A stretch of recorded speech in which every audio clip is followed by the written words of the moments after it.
अस्सलाम वालेकुम, मैं हूं शाहजेब खानजादा। मुल्क में बिजली का बहरान संगीन होता जा रहा है। मुख्तलिफ शहरों में कई घंटों की लोड शेडिंग हो रही है और सख्त गर्मी में शहरी गैर एलानिया लोड शेडिंग से परेशान हैं। अपोजिशन हुकूमत पर तनकीद कर रही है।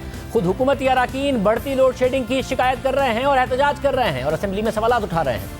अपनी हुकूमत पर ही तनकीद कर रहे हैं। शदीद गर्मी में लोड शेडिंग से स्कूल के बच्चे भी मुतासिर हो रहे हैं। इस्लामाबाद के सरकारी स्कूल में आज सख्त गर्मी में बिजली ना होने से 25 बच्चे बेहोश हो गए और उनकी नाक से खून आना शुरू हो गया, जिसके बाद स्कूल इंतजामिया को स्कूल बंद करना पड़ा। और इसके अलावा नेपरा ने भी मुल्क भर में इजाफी लोड शेडिंग का नोटिस ले लिया है कि इलेक्ट्रिक समेत तमाम बिजली की तकसीमकार कंपनियों के CEOs को जुमे को तलब कर लिया है और इस गैर एलानिया लोड शेडिंग पर वजाहत मांग ली है। जबकि नेपरा का कहना है कि तमाम तकसीमकार कंपनियां सारिफीन को बिला तात्तुल बिजली फराहम करने की पाबंद हैं। साथ ही अपोजिशन तनकीद कर रही है कि जब मुल्क में डिमांड है, ज़्यादा बिजली मौजूद है, तो फिर लोड शेडिंग क्यों हो रही है। आज नून लीग की नायब सदर मरियम नवाज ने कहा कि हुकूमत की नाअहली की वजह से मुल्क में 22 घंटों की लोड शेडिंग हो रही है। इस हुकूमत को लोड शेडिंग 0 पर मिली थी, लेकिन आप नालायकी, नाअहली और करप्शन का और बेहिसी का अंदाज़ा कर लें। मतलब इसके लिए इतनी बड़ी नालायकी चाहिए कि जिसकी तारीख में कभी मिसाल नहीं मिलती कि 0 लोड शेडिंग आपको मिली और आपने आज उसको अपनी नालायकी और नाअहली से इस 50 डिग्रीज में आपने उसको 22 घंटे की लोड शेडिंग पर पहुंचा दिया। सिर्फ अपोजिशन ही नहीं, खुद हुकूमती अरकान भी शिकायत कर रहे हैं। गुज़िश्ता रोज़ तहरीक इंसाफ के खैबर पख्तूनख्वा से रुकने कौमी असम्बली नूर आलम खान ने असम्बली के फ्लोर पर कहा कि मुल्क में 22 घंटे तक लोड शेडिंग हो रही है। जनाब स्पीकर साहब, जी मैं मिनिस्टर साहब को, मेरे ख्याल में मेरे भाई हैं, लेकिन इनको पता नहीं है। मैं इनको बताना चाहता हूं कि इनके जो जितने भी पेस्को के या हेस्को के या क्वेस्को के, चाहे कोयटा है चाहे वो सिंध में है, सारे सर झूठ बोल रहे हैं इनके साथ। इनको बताना चाहिए कि इनको पता होना चाहिए कि बिजली की लोड शेडिंग 12 घंटे नहीं है सर, 24 और 22 घंटे चलती है। आधे घंटे के लिए बिजली छोड़ी, वो पेशावर में भी, क्वेटा में भी, हर जगह पे। सर अगर सवाबी में जाए, ये मर्दान के मिनिस्टर साहब हैं, इनसे भी पूछिएगा, हल्फन इनसे पूछिएगा कि इनके हल्के में लोड शेडिंग होती है या नहीं है। ये सर इनसे भी पूछिएगा। कोई एरिया ऐसे नहीं है जहां पे लोड शेडिंग नहीं हो रही हो। मेरा भाई मिनिस्टर है, हम इसके खुशी से हमारे बिल्कुल वो है। वो दूसरे भी हमारे वो जो मिनिस्टर थे वो जो चले गए हैं, लेकिन इसका ये मतलब नहीं है कि यहाँ पे कोई गलत बयान नहीं करेगा। पाकिस्तानी अवाम, चाहे वो कोयटा से हो, चाहे वो सक्कर से हो, चाहे हैदराबाद, चाहे कराची से हो, चाहे वो पंजाब से हो, चाहे वो गिलगित बल्तिस्तान हो या कश्मीर हो या खैबर पख्तूनख्वा हो, वहाँ पे बिजली देंगे सर। और मैं और कुछ नहीं, अगर नहीं करेंगे सर, हम सारे इंशाअल्लाह एहतजाज करेंगे। नूर आलम को जवाब देते हुए वफाकी वजीर हम्माद अजहर ने सूरत हाल की जिम्मेदारी साबिक़ हुकूमतों पर डाल दी। क्या आप जानते हैं कि 2023 में, मैं आपको एक फिगर देता हूं, जरा सुने। 2023 में पाकिस्तान के पास जितनी पाकिस्तान को बिजली की जरूरत है, 50% ज्यादा बिजली होएगी और उस तमाम बिजली के हम पैसे अदा कर रहे होंगे, 1500 अरब रुपया सालाना। क्या ये इमरान खान ने सौदे किए थे?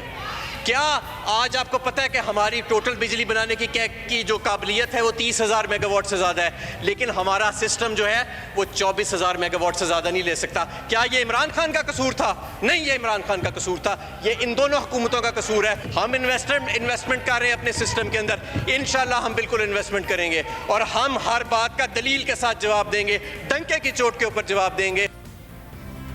हुकूमत गुज़िश्ता हुकूमत पर ज़्यादा बिजली पैदा करने की जिम्मेदारी भी डाल रही है, फिर मुल्क में लोड शेडिंग भी हो रही है। असेंबली के साथ साथ खैबर पख्तूनख्वा में हुकूमती अरकान असेंबली सड़क पर भी एहतजाज कर रहे हैं। पेशावर से ताल्लुक़ रखने वाले रुकन खैबर पख्तूनख्वा असेंबली फजल इलाही आज भी ग्रिड स्टेशन में ज़बरदस्ती दाखिल हो गए और ज़बरदस्ती अपने इलाके की बिजली बहाल कर दी। इससे पहले वो हफ्ते को भी दर्जनों अफराद के साथ ग्रिड स्टेशन में ज़बरदस्ती दाखिल हुए थे और अपने इलाके की बिजली बहाल कराई थी और एहतजाज कर रहे थे। शहरी परेशान हैं, हुकूमती अरकान भी शिकायत कर रहे हैं, एहतजाज कर रहे हैं। वज़ारत तवानाई ने एक ट्वीट के जरिए मौक़िफ़ इख्तियार किया कि मुल्क भर में शदीद गर्मी की वजह से बिजली का इस्तेमाल काफ़ी बढ़ गया है, जिसकी वजह से बिजली तकसीमकार सिस्टम में लोकल फॉल्ट्स भी मामूल से बढ़ गए हैं। तमाम डिस्कोस को हिदायत जारी कर दी गई है कि इजाफी अमले की तैनाती समेत ट्रांसफार्मर्स और दीगर ज़रूरी आलात की फराहमी को यकीनी बनाया जाए। इसे 4 घंटे पहले वज़ारत तवानाई ने ट्वीट किया था कि तरबेला और मंगला से इस वक्त 3,300 मेगावाट की कम बिजली पैदा हो रही है, जो कि कुछ दिनों में बहाल हो जाएगी। इस वक्त मुल्क की कुल बिजली की डिमांड 24,100 मेगावाट है, जबकि सिस्टम में मौजूद बिजली की पैदावार 22,600 मेगावाट है और शॉर्टफॉल 1,500 मेगावाट है। इस सूरत हाल पर साबिक वज़ीर ख़जाना मिफ्ता इस्माइल ने ट्वीट किया कि तहरीक इंसाफ तो कहती थी कि नून लीग ने ज़रूरत से ज़्यादा बिजली पैदा कर दी है, सारा साल महंगी तरीन LNG खरीद कर डीजल से महंगी बिजली पैदा करके सर्कुलर डेट में अरबों रुपए का इजाफा कर दिया, और अब तहरीक इंसाफ की हुकूमत कह रही है कि बिजली का शॉर्टफॉल है। अगर झूठ बोलना इतना ही ज़रूरी है तो अपने झूठ तसलसल में बोलें। फिर हम्माद अजहर ने बताया कि इस वक्त लोड शेडिंग बिजली की कमी की वजह से नहीं है। 3 से 4 दिनों के अंदर तरबेला डैम की तमाम 3000 मेगावाट बिजली वापस आ जाएगी, और उसके अलावा कुछ हमारे टेक्निकल आउटेजेस हुए हैं जिसकी वजह से जो बिजली का नुकसान हुआ है उसको हम दूसरे प्लांट से आज रात तक रिप्लेस कर देंगे इंशाल्लाह ताला।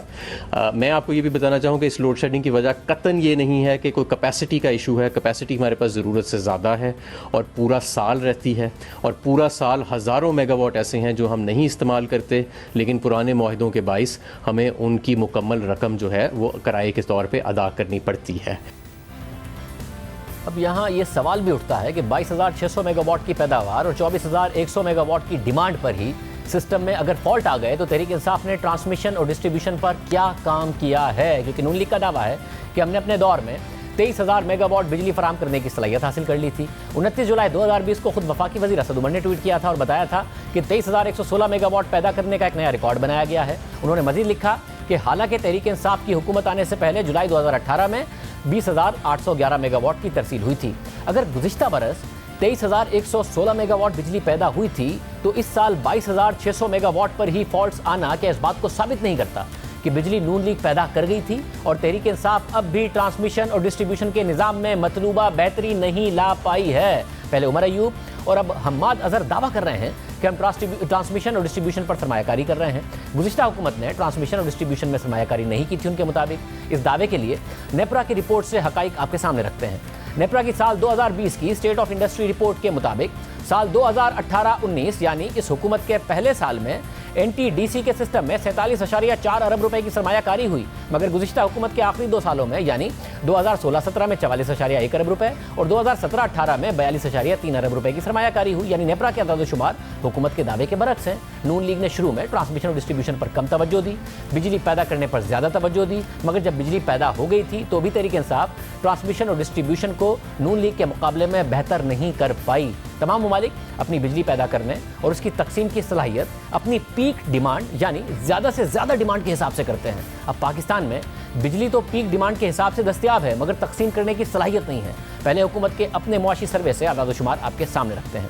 2017-18 के मुआशी सर्वे के मुताबिक फरवरी 2018 में पाकिस्तान की इंस्टॉल्ड कैपेसिटी 29,573 मेगावाट पर पहुंच चुकी थी, जो 2012-13 में महज 22,812 मेगावाट थी। यानी इसमें 30% का इजाफा फरवरी 2018 तक हो चुका था। फिर फरवरी के बाद तेजी से मजीद प्लांट्स ने काम करना शुरू किया और इस हुकूमत के 2019-20 के मुआशी सर्वे के मुताबिक बिजली की इंस्टॉल कैपेसिटी अप्रैल 2019 में 33,452 मेगावाट और फिर अप्रैल 2020 में 35,972 मेगावाट पर पहुंच चुकी थी। ये खुद इस हुकूमत का अपना मुआशी सर्वे कह रहा है। तो जब 36,000 मेगावाट की कैपेसिटी मौजूद है तो हुकूमत क्यों 24,100 मेगावाट की डिमांड पूरी नहीं कर पा रही है? इसके लिए नेपरा की साल 2019 की स्टेट ऑफ इंडस्ट्री रिपोर्ट से मजीद हकाइक आपके सामने रखते हैं कि क्या बिजली की पीक डिमांड के अंदाजे थे और हुकूमत ने फिर क्या किया। इस रिपोर्ट के मुताबिक साल 2021 में पाकिस्तान की इंस्टॉल्ड कैपेसिटी 42,008 मेगावाट होगी, मगर ये कैपेसिटी होगी, इसमें बिजली पैदा करने की सलाहियत 30,582 मेगावाट होगी। जबकि इस रिपोर्ट के ही मुताबिक 2021 में पाकिस्तान की पीक डिमांड 29,325 मेगावाट होगी। यानी सिस्टम में डिमांड पूरी करने के लिए न सिर्फ बिजली पूरी मौजूद होगी बल्कि इसके अलावा 1257 मेगावाट फालतू बिजली भी होगी। मगर गुज़िश्ता 3 सालों में बिजली की डिमांड में मतलूबा इजाफा नहीं हो सका, मगर बिजली पैदा करने की सलाहियत में ज़रूर इजाफा होता रहा। जैसा कि आप नेपरा की रिपोर्ट में देख सकते हैं कि बिजली की खपत में 2016-17 में 6.44% इजाफा हुआ, 2017-18 में 13.2% इजाफा हुआ, मगर तहरीक इंसाफ की हुकूमत के पहले साल में 2018-19 में बिजली की खपत में महज 1.39% का इजाफा हुआ।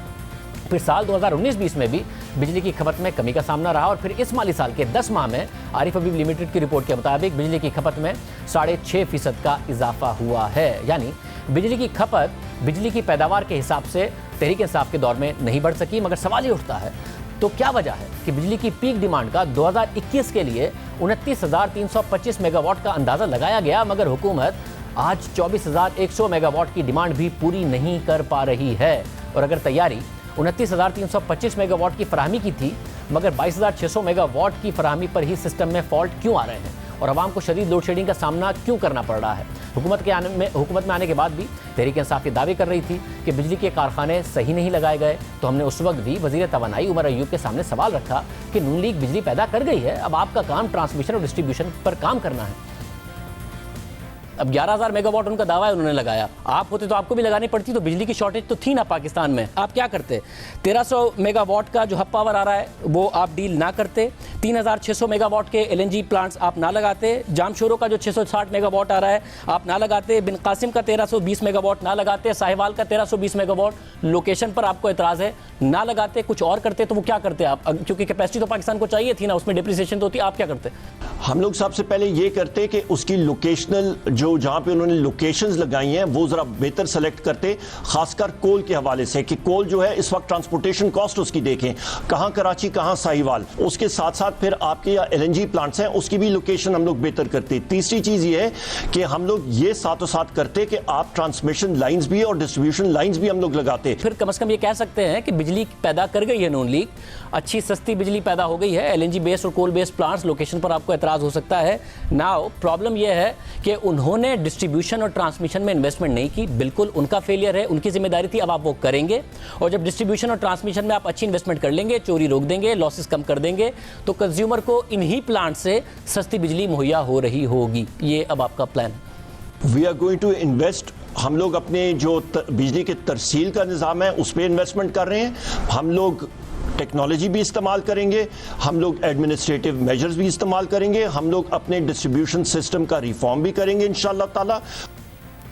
अब हुकूमत कह रही है कि हमने ट्रांसमिशन और डिस्ट्रीब्यूशन को बेहतर किया है, मगर नेपरा की स्टेट ऑफ इंडस्ट्री 2019 की रिपोर्ट के मुताबिक ट्रांसमिशन और डिस्ट्रीब्यूशन लॉसेज 2018-19 में कम होकर 15.49% पर आ गए। बिलों की रिकवरी बेहतर होकर 90.25% पर आ गई थी, मगर फिर नेपरा ही के साल 2020 की स्टेट ऑफ इंडस्ट्री रिपोर्ट के मुताबिक बिलों की रिकवरी 2019 में कम होकर 88.77% रह गई। और पेशावर, ट्राइबल एरियाज और कोयटा में लाइन लॉसेज में बहुत ज़्यादा इजाफा हो गया और तीनों जगह तहरीक इंसाफ की हुकूमत है। इसके अलावा गुज़िश्ता बरस देर करने की वजह से महंगी LNG खरीदी, जनवरी के लिए LNG मिली ही नहीं, फर्नेस ऑयल से महंगी बिजली पैदा की, यहाँ तक कि डीजल से महंगी बिजली पैदा की गई, हालांकि सस्ती LNG से सस्ती बिजली पैदा करने के मौके मौजूद थे। नेपरा भी बार बार हुकूमत को कहता रहा कि मेरिट ऑर्डर की खिलाफ वर्जी की जा रही है। खुद वज़ीर आज़म के मामले खुसूसी ताबिश गौहर ने मेरिट ऑर्डर की पासदारी की बात की थी।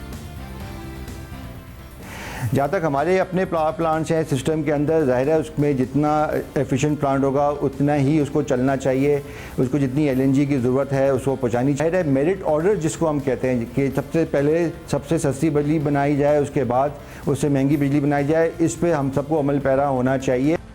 नेपरा की स्टेट ऑफ इंडस्ट्री रिपोर्ट 2020 के सफ़ा नंबर 15 पर लिखा है कि सस्ते और एफिशिएंट LNG प्लांट्स को पूरी तरह इस्तेमाल करने के बजाय महंगे और इनएफिशिएंट प्लांट से महंगी बिजली पैदा की गई। नेपरा की रिपोर्ट के मुताबिक सस्ती बिजली पैदा करने के लिए सबसे एफिशिएंट पावर प्लांट्स को ज़्यादा से ज़्यादा कैपेसिटी पर चलाना ज़रूरी है, मगर ये बार बार देखा जा रहा है कि या तो एफिशिएंट पावर प्लांट्स को चलाया ही नहीं जा रहा या फिर कम चलाया जा रहा है और उनकी जगह कम एफिशिएंसी वाले प्लांट्स को चलाया जा रहा है, जिसकी वजह से फी यूनिट बिजली की लागत बढ़ रही है। ना सिर्फ एफिशिएंट पावर प्लांट्स को कम इस्तेमाल किया जा रहा है, बल्कि सस्ती गैस कम एफिशिएंसी वाले प्लांट्स को दी जा रही है, जिससे ना सिर्फ मुल्क सस्ती बिजली से महरूम हो रहा है, बल्कि एफिशिएंट पावर प्लांट्स की कैपेसिटी इस्तेमाल ना करके कैपेसिटी पेमेंट के बोझ में भी इजाफा किया जा रहा है। हुकूमत इल्ज़ाम लगाती है कि नून लीग ने महंगे प्लांट्स लगाए, मगर गुज़िश्ता हफ्ते स्टेट बैंक के जारी करदा दूसरी सहमाही रिपोर्ट में लिखा है कि LNG की वजह से पाकिस्तान की बिजली की पैदावारी लागत में कमी आई है और 2017 से 2020 के 3 सालों में 234 अरब रुपए की बचत हुई है। तहरीक इंसाफ की हुकूमत आने के बाद 2018-19 की स्टेट बैंक की पहली तिमाही की रिपोर्ट की तरफ जाएं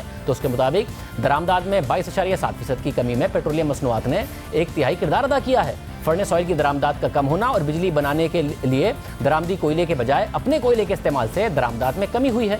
इसकी वजह 2019 में थर में लोकल कोयले से 660 मेगावाट के पावर प्रोजेक्ट का फाल होना है। इसकी वजह से कोयले से बिजली की पैदावार में 45% का इजाफा हुआ। इसके साथ साथ LNG से बिजली की पैदावार ने फर्नेस ऑयल से बिजली की पैदावार में कमी की जगह ले ली है। यानी खुद स्टेट बैंक की रिपोर्ट के मुताबिक करंट अकाउंट खसारे में कमी और सस्ती बिजली पैदा करने का क्रेडिट गुज़िश्ता हुकूमतों को जाता है। क्या वजह है कि बिजली मौजूद है और हुकूमत तरसील नहीं कर पा रही है? वज़ीर आज़म के मामले खुसूसी बराए तवानाई ताबिश गौहर हमारे साथ मौजूद। ताबिश गौहर साहब बहुत शुक्रिया। 24,100 मेगावाट की डिमांड है, आप लोग कहते हैं बहुत ज़्यादा कैपेसिटी पैदा कर गई, 3,300 मेगावाट का शॉर्टफॉल अगर तरबेला की वजह से आया है, तो क्यों नहीं आप फौरी तौर पर मीट कर पाए? आपके अपने रहनुमा इस वक्त एहतजाज कर रहे हैं।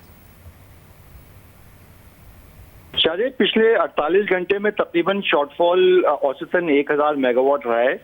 तरबेला के जो टनल 3 और 4 जिस पे मुरम्मत का काम पिछले कई महीनों से जारी था, वो हम तवक्को कर रहे थे कि पिछले माह के आखिर तक आ जाएगा। आज मेरी चेयरमैन वाबदा से बात हुई है, उन्होंने इस बात की तस्दीक की है कि अगले 3 से 5 रोज में इंशाल्लाह ये वापस निज़ाम में शामिल हो जाएगा। इसके बाद 2-4 चीज़ें और हो गई जो कि बिला तवक्को थी। आपको मालूम है ट्रेन का बहुत बड़ा हादसा हुआ, उसकी वजह से कोयला जो ट्रेन के जरिए जाता है बिलखसूस साहिवाल प्लांट को, उसमें वो मुतासर हो गया। फिर गैस की भी थोड़ी बहुत कमी रही। आज हमने 100 MMCFD गैस बढ़ा दी है। जैसे आपको मालूम है हमने 2 टर्मिनल तो लगा दिए लेकिन गैस स्टोरेज नहीं बनाई, और जो मजीद कराची से लाहौर गैस पाइपलाइन बननी थी उस पर जो काम नहीं हुआ, उसकी वजह से भी जो हमारे RLNG पे प्लांट चलने चाहिए वो उसके मुताबिक नहीं चले जितनी कि उनकी पैदावारी सलाहियत है। और इसके साथ साथ कराची को आपको मालूम है मजीद 550 मेगावाट दे रहे हैं, मजमूई तौर पे 1200 मेगावाट। 650 मेगावाट तो पिछले 5 साल से हम बगैर मुआहदे के दे रहे थे, मजीद 550 मेगावाट कराची के वाहन को दे रहे हैं। वो भी एक अहम पहलू है। तो कई वजूहात थी, हीट वेव आ गई, इसकी वजह से ये आर्जी तौर पे ये खसारे के सामना है। मुझे पूरी उम्मीद है कि इंशाल्लाह कल तक ये मामला हल हो जाएगा और ये जो खसारा है ये कम हो जाएगा और जैसी तरबेला आ जाएगा। वैसे मगर तमाम ममालिक अपनी पीक डिमांड के हिसाब से प्लान करते हैं ताकि जब पीक डिमांड हो उसमें खसारा ना हो और लोड शेडिंग ना हो, बेशक ज़रा सा सरप्लस हो। तो नेपरा की अपनी 2019 की जो स्टेट ऑफ इंडस्ट्री की रिपोर्ट है उसमें लिखा हुआ है कि 2021 में पाकिस्तान की जो कैपेसिटी है वो 42,008 होगी, मगर उसमें जो जनरेशन सलाहियत होगी पैदा करने की वो 30,582 मेगावाट होगी और पाकिस्तान की डिमांड 29,325 मेगावाट होगी, यानी सिर्फ 1257 मेगावाट का सरप्लस होगा। तो अगर 29,000 मेगावाट की सप्लाई मौजूद है तो क्या वजह है कि आप फिर भी कभी डीजल से नवंबर दिसंबर में बिजली पैदा कर रहे होते हैं, हालांकि मेरिट ऑर्डर में डीजल सबसे आखिर में आता है और उसके बावजूद आप सस्ती की जगह महंगी बिजली पैदा कर रहे होते हैं। अभी अगर हीट वेव आई है कि इलेक्ट्रिक को ज़्यादा देनी पड़ गई है तो आपके पास बिजली नहीं है, अगर तरबेला में 3,300 मेगावाट कम पड़ गए, इतनी बिजली मौजूद है फिर भी नहीं आप दे पा रहे हैं। देखिए इस वक्त जो इंस्टॉल डी-रेटेड कैपेसिटी है वो तकरीबन 32,000 मेगावाट है, लेकिन इंस्टॉल कैपेसिटी और अवेलेबल कैपेसिटी में अक्सर फ़र्क होता है। मिसाल के तौर पर रात को ज़ाहिर सूरज नहीं होता तो शमसी तवानाई पर चलने वाले प्लांट जो हैं वो रात को मुहैया नहीं होते। इस तरह सुबह और दिन के औकात में हवा की रफ्तार कम होती है और उस वक्त जो हवा से चलने वाले बिजली के घर हैं उनकी पैदावारी सलाहियत कम हो जाती है। इसी तरह जो पानी से चलने वाले बिजली घर हैं उसमें उतराव चढ़ाव आता रहता है। इर्सा अक्सर पानी की जो फ्लो है उसको रेगुलेट करता है, उसकी वजह से पन बिजली के जो घर हैं उनकी पैदावारी सलाहियत मुतासर हो जाती है। तो बहुत से अवामिल हैं जो कि शामिल होते हैं बिजली की तलब और पैदावार के इक्वेशन में, और ये जो पिछले 48 घंटे में हुआ यकीनन इसकी वजह से गैर एलानिया जो लोड शेडिंग है इसमें इजाफा हुआ, लेकिन मुझे बहुत उम्मीद है यकीन भी है कि इंशाल्लाह कल तक ये मामला हल हो जाएगा। अच्छा, मगर जो ममालिक हैं वो इस हिसाब से प्लानिंग करते हैं ना कि पीक डिमांड में हमारी क्या डिमांड होगी और क्या क्या अवामिल कार फरमा आ सकते हैं। अगर कहीं से बिजली का शॉर्टफॉल ना हो जाए, हीट वेव ना आ जाए, हाइडल की शॉर्टफॉल ना पड़ जाए, कोई दूसरे अवामिल ना आ जाए, इसी हिसाब से प्लानिंग होती है। आप बार बार कहते हैं कि जी ज़रूरत से ज़्यादा बिजली पैदा कर गए और सस्ती बिजली मौजूद है, कभी डीजल पर जा रहे होते हैं, कभी आप कह रहे होते हैं जी शॉर्टफॉल आ गया इसलिए की वजह से लोड शेडिंग हो रही है। तो इसका मतलब है कि बिजली सही पैदा की थी नून लीग ने, आप लोग ऑर्गेनाइज नहीं सही कर रहे हैं उसको। देखिए इस वक्त जो तेल से चलने वाले बिजली के कारखाने तकरीबन 3,300 मेगावाट के हैं, वो आज इस्तेमाल हो रहे हैं क्योंकि ज़ाहिर हम चाहते हैं कम से कम बिजली की गैर एलानिया लोड शेडिंग हो। लेकिन जब हम एक्सेस कैपेसिटी की बात करते हैं शाहजेब, वो आपको याद रखना चाहिए कि हर माह इसकी अदायगी होती है, चाहे वो अवेलेबल हो या ना हो। लेकिन क्योंकि टेक और पे की बुनियाद पे ये मुआहदे किए गए हैं, हमारा ये कहना है कि ये महंगे मुआहदे थे, उसकी अदायगी होती है, इसकी वजह से गर्दिशी कर्जा बढ़ता है। गर्दिशी कर्जा जब बढ़ता है तो बिजली के नरखों में भी इजाफा होता है और गर्दिशी कर्जे की वजह से लिक्विडिटी भी अक्सर चोक हो जाती है। ये एक अमर है जिसको समझना चाहिए। इसकी वजह से जब अदायगियों में ताखीर होती है तो फिर जो ईंधन की फराहमी है वो भी मुतासर होती है, जिसकी वजह से कैपेसिटी तो अवेलेबल होती है लेकिन ये कि वो चल नहीं पा रही होती मुकम्मल तौर पे। तो बहुत से अवामिल होते हैं जो कि कारफरमा होते हैं और इसकी वजह से ऊंच नीच आ जाती है। लेकिन इंशाल्लाह ये जो हालिया जो 48 घंटे में जो ये मसला है इंशाल्लाह ये तय पा जाएगा जल्द अज जल्द। ताबिश साहब, जब आपके अपने पार्लियामेंटेरियन भी तहरीक इंसाफ की तनकीद कर रहे हैं कि घंटों की लोड शेडिंग है तो सर्कुलर डेट में तो इजाफा ही होगा, कैपेसिटी पेमेंट में भी इजाफा होगा, क्योंकि कैपेसिटी पेमेंट आपने देनी है मगर डिमांड के बावजूद अगर आप बिजली सप्लाई नहीं करेंगे तो उस पर हुकूमत कमा नहीं पाएगी, जिसकी वजह से सर्कुलर डेट भी बढ़ेगा, कैपेसिटी चार्जेस भी आप पे करते रहेंगे। तो सस्ती बिजली के एवेन्यूज मौजूद हैं, उससे बिजली पैदा कीजिए और बिजली फराहम कीजिए, लोड शेडिंग कम कीजिए ताकि कैपेसिटी पेमेंट्स आपको का बोझ उतना बड़ा ना हो और सर्कुलर डेट ना बने। नहीं, देखिए जो रेवेन्यू बेस्ड लोड शेडिंग होती है वो तो पिछले 10 साल से उस पॉलिसी पे मुख्तलिफ हुकूमतें कार फरमाएं और हमारी हुकूमत भी, ये इस हवाले से तो कोई इजाफा नहीं हुआ है, लेकिन कोई गर्मी की शिद्दत में इजाफा हुआ तो लोगों को शायद एहसास ज़्यादा हो रहा है। मैं इस बात की तायद करता हूँ कि पिछले 48 घंटे में गैर एलानी लोड शेडिंग में यकीनन इजाफा हुआ है, लेकिन उसके जो वामिल हैं मैंने आपको बताए। लेकिन जो बुनियादी मसला वही है कि सर्दियों में जब बिजली की तलब गिर के 10,000 मेगावाट जाती है उस वक्त भी 32,000 मेगावाट की कैपेसिटी पेमेंट हम कर रहे होते हैं। तो ये एक गर्दिशी कर्जे में इजाफे की बुनियादी वजह है जिसका खमियाजा हम कोई साल भुगतते हैं। लेकिन जाहिर है गर्मियों में जब तलब बढ़ जाती है, इस वक्त औसतन जो तलब है हमारी बिजली की वो 24,000 मेगावाट है। पिछले 48 घंटे में जो बिजली फराहम हो रही है वो 23,000 मेगावाट है, तो 1,000 मेगावाट का शॉर्टफॉल आया है, लेकिन अगले 2-4 रोज में ये वापस हम एक्सेस में चले जाएंगे। उम्मीद करते हैं ऐसा ही हो। बहुत शुक्रिया। ताबिश गौर साहब हमारे साथ मौजूद थे। प्रोग्राम में ब्रेक शामिल करते हैं, मज़ीद आपको बात करेंगे।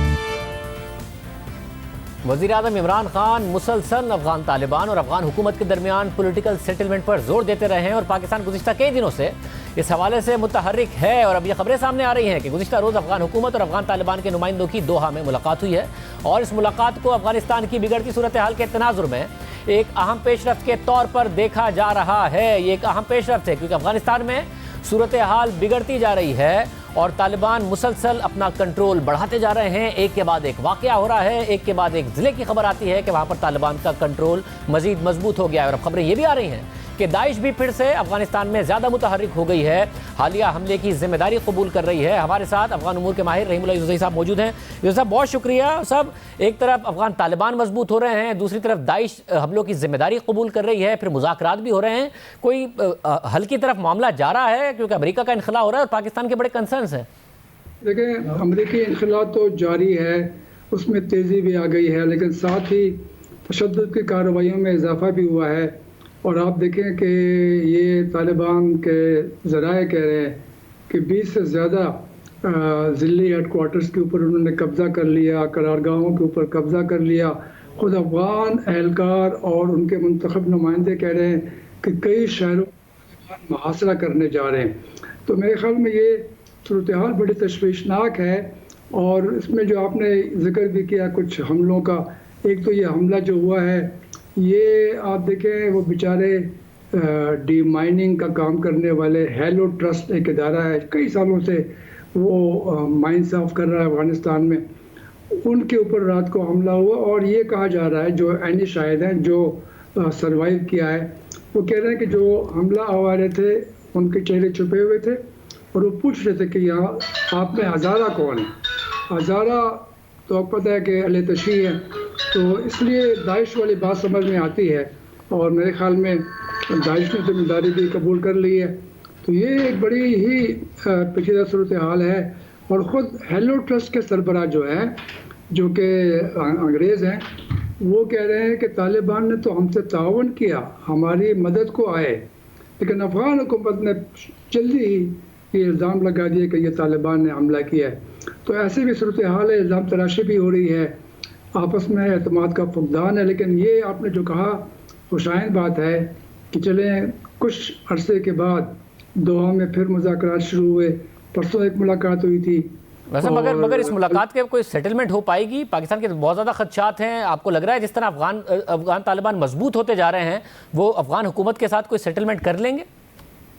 देखिए इसमें तो अभी जो अहम इशू है सामने इनके, वो तो एजेंडे को इन्होंने फाइनल करना है। एजेंडा फाइनल नहीं हो सका। ये 12 सितंबर से बैनुल अफ़गान मुज़ाकरात हो रहे हैं। सिर्फ रूल ऑफ प्रोसीजर या कोड ऑफ कंडक्ट के ऊपर इत्तेफाक राय हुआ है कि बातचीत कब करनी है, किस वक्त करनी है, नमाज कब पढ़नी है, खाना कब खाना है और किस तरह बात करनी है, कौन बात करेगा। लेकिन एजेंडे के ऊपर इख्तलाफ राय है। अफ़गान हुकूमत चाहती है कि एजेंडे में सबसे अहम नुक्ता फायरबंदी का हो। तालिबान कहते हैं कि नहीं, पहले जो अफ़गानिस्तान का आइंदा का निज़ाम है, शरई निज़ाम, उसके बारे में बात करें। तो वो एजेंडे को अगर ये फाइनल कर लें अगले कुछ दिनों में या हफ्ते में, तो फिर बाज़ाब्ता मुज़ाकरात शुरू होंगे। बहुत शुक्रिया रमील साहब की गुफ्तगू आपने सुनी। प्रोग्राम में ब्रेक शामिल करते हैं, उसके बाद जिक्र होगा मरियम नवाज साहिबा हो या नून लीग, भरपूर तनकीद कर रही थी पाकिस्तान पीपल्स पार्टी पर। आज सवाल हुआ मरियम नवाज से तो उन्होंने कहा कि कोई और सवाल करें, पीपल्स पार्टी मेरा टारगेट नहीं है। क्या शहबाज शरीफ ने मुदाखलत करके मना किया है पार्टी के रहनुमाओं के पीपल्स पार्टी पर तनकीद नहीं करनी है? क्योंकि असेंबली में तो बिलावल भुट्टो जरदारी और एहसन इकबाल भी आमने सामने आ गए थे। हालांकि कहा गया था कि असेंबली में हम मिलकर अपोजिशन करेंगे। बात करेंगे तफसील से एक ब्रेक के बाद।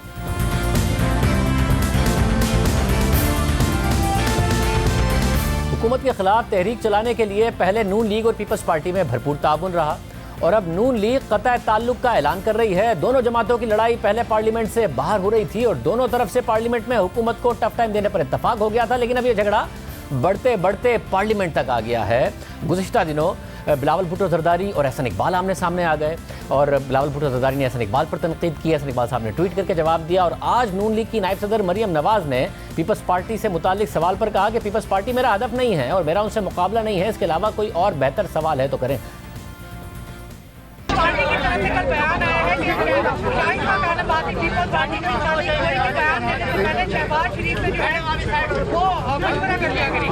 आपके पास पीपल्स पार्टी के अलावा कोई सवाल है तो करें। मैंने आपको पहले भी बताया कि पीपल्स पार्टी मेरा हदफ नहीं है, मेरा मुकाबला उनके साथ नहीं है। आपके पास कोई बेहतर सवाल है तो करें। यानी पहले मिलकर सियासत हो रही थी, इस्तीफों के मामले पर इख्तलाफ हुआ और फिर leader of the opposition senate का जो स्लॉट है उसके ऊपर इत्तफाक मजीद बढ़ गया। फिर ना मिल के इलेक्शन लड़े बल्कि फासले और ज़्यादा आते गए, वरना सूरत हाल ऐसी थी कि दोनों पार्टियों के लिए एक ही प्लेटफॉर्म से नारे लगते थे। पीडीएम में शामिल जमातें और उनके कारकुन जिंदाबाद, पीपल्स पार्टी भी जिंदाबाद। नारे मरियम नवाज साहिबा की तरफ से लगाए जाते थे। राना सनाउल्लाह साहब हमारे साथ मौजूद। राना साहब बहुत शुक्रिया। राना साहब एग्जैक्टली नून लीग ने हासिल क्या किया है? इस्तीफों के मामले पर आप लोग अलग हुए, उसके बाद पीपल्स पार्टी इतनी नाराज हुई कि बिल्कुल ही बाहर हो गई और आप ना लॉन्ग मार्च कर पाए। आपका इलेक्शन का जो इत्तेहाद था वो नहीं हुआ तो मिफ्ता इस्माइल और हार गए, आपका और नुकसान हुआ पीपल्स पार्टी के हाथों। तो आप लोगों ने क्या जज्बात में आके पीपल्स पार्टी पर तनकीदें शुरू कर दी थी? अब आपको एहसास हो रहा है कि हमने गलत किया था, इसलिए उसके बारे में बात भी नहीं करना चाहते। पीडीएम को आप लोगों ने अलग हर्ट कर दिया, इस्तीफों के मामले पर इख्तलाफ हुआ था, ना लॉन्ग मार्च हुआ ना जलसे। देखें, इसमें हमारी ये सोच थी कि जो लॉन्ग मार्च है वो लॉन्ग मार्च जो है उसके आखिर में अगर उसको इस्तीफ़े दे के पूरी अपोजिशन बाहर आती है तो उसका रिज़ल्ट जो है वो मरतब होगा। लेकिन बहरहाल पीपल्स पार्टी ने उससे इत्तफाक नहीं किया और वो मरहला जो है वो नहीं हो सका। अब इसमें मामला ये है कि पीपल्स पार्टी के ख़िलाफ़ बात करना जो है वो पीटीआई को या हुकूमत को रिलीफ देने के मुतरादिफ है।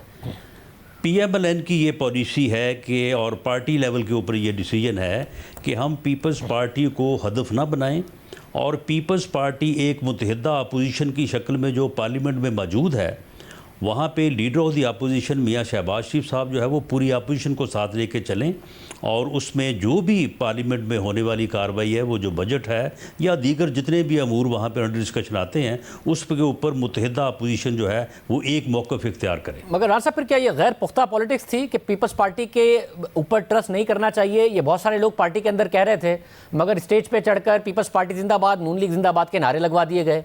उसके बाद पीपल्स पार्टी को इस हद तक आप लोगों ने तनकीद कर दी। उस वक्त आपको एहसास नहीं हुआ कि तहरीक इंसाफ की हुकूमत को फायदा होगा?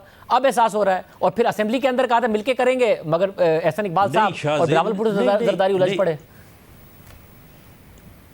नहीं शाहजेब, देखें मामला ये है कि एक तहरीक, एक पीडीएम का जो है वो एक इत्तेहाद बना, एक डेमोक्रेटिक मूवमेंट बनी जिसमें तमाम पार्टीज़ ने जो है वो इकट्ठे इस जाली जो है वो रिग्ड इलेक्शन के नतीजे में बनने वाली गवर्नमेंट के ख़िलाफ़ जदोजहद का जो है वो फ़ैसला किया। उसमें एक अदवार जलसों का हुआ, फिर रैलीज़ का हुआ, उसके बाद जो लॉन्ग मार्च का जो मामला था उसके ऊपर ठीक है, एक हमारी सोच थी, वो उनकी सोच थी, उसके ऊपर इत्तफाक नहीं हो सका। लेकिन अब हम यहाँ पे कोई रुक तो नहीं जाएंगे। ये इंशाअल्लाह ताला बजट इजलास के बाद पीडीएम जो है वो अवामी राब्ते का सिलसिला जो है वो दोबारा से शुरू करेगी और इंशाअल्लाह ताला आप ये देखेंगे कि वो भरपूर एक अवामी राब्ते की मुहिम होगी और उसके नतीजे में आगे जाके पीडीएम जो है वो जो भी फैसला करेगी तो हम उसको लेके आगे चलेंगे इंशाअल्लाह। मतलब वो आप कर लें, मगर पार्लियामेंट में पीपल्स पार्टी के साथ अपोजिशन करने का भी आप कह लें, मगर पीपल्स पार्टी के साथ आप पार्लियामेंट में कुछ नहीं कर पाएंगे और पीपल्स पार्टी के बगैर पीडीएम के प्लेटफॉर्म से वैसे भी कुछ नहीं कर पाएंगे, तो हुकूमत के लिए तो सुकून है अब।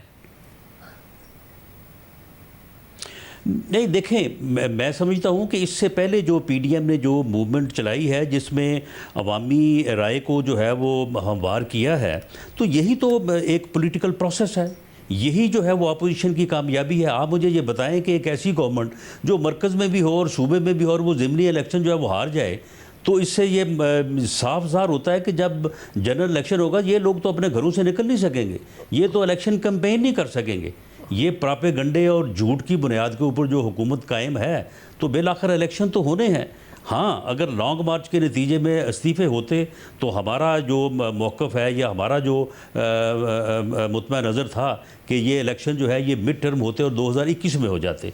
चलिए, अगर 21 में नहीं हुए तो ये 22 में भी हो सकते हैं, उसके बाद इलेक्शन तो होने, ये तो नहीं हो सकता कि इलेक्शन से जो है ये फरार इख्तियार कर जाए। दरमियान में तो बड़ी तनकीद पीपल्स पार्टी पे आप लोग कर रहे थे। अब आपका पिछले प्रोग्राम में आपने कहा कि जी मैं नहीं करना चाहता पार्टी का फैसला तनकीद। आज मरियम नवाज साहिबा ने भी कहा कि मुझसे कुछ और सवाल करें। ये शहबाज शरीफ साहब ने फैसला किया है कि जब हमने पीपल्स पार्टी से नहीं लड़ना है। नहीं देखें, ये पार्टी के अंदर जो है वो बैठ के इस किस्म की डिस्कशन होती है और इसमें गालिब राय यही है कि इस वक्त अगर पीपल्स पार्टी और पीएमएलएन जो है वो आपस में जो है वो ये छोटी छोटी बातों के ऊपर जो है, अब एक मामला था उसके ऊपर इख्तलाफ हुआ, रास्ता अलहदा हो गया, वो ठीक है, वो अपोजिशन में है, वो अपनी पार्लियामेंट में हमारे साथ बैठ के अपोजिशन करें, उसके अलावा अपना अपोजिशन का किरदार अदा करें, पीडीएम जो है वो अपना किरदार अदा करे, मासवाई बजाय इसके कि ये आपस में जो है वो हम इस मामले को जो है वो उलझाएं, तो ये तो फिर गवर्नमेंट को जो है वो बेनिफिट पहुंचाने वाली बात होगी। तो इसलिए हमारी तो ये कोशिश है और हम इसमें कामयाब रहेंगे इंशाअल्लाह ताला कि हम अपना हदफ जो है वो गवर्नमेंट और पीटीआई की को ही रखें और पीपल्स पार्टी को हदफ ना बनाएं। बहुत शुक्रिया। फिर दावे हो रहे हैं, देखते हैं सूरत हाल किस तरफ जाती है। आज के प्रोग्राम में इतना ही, याद दीजिए। अल्लाह हाफ़िज़।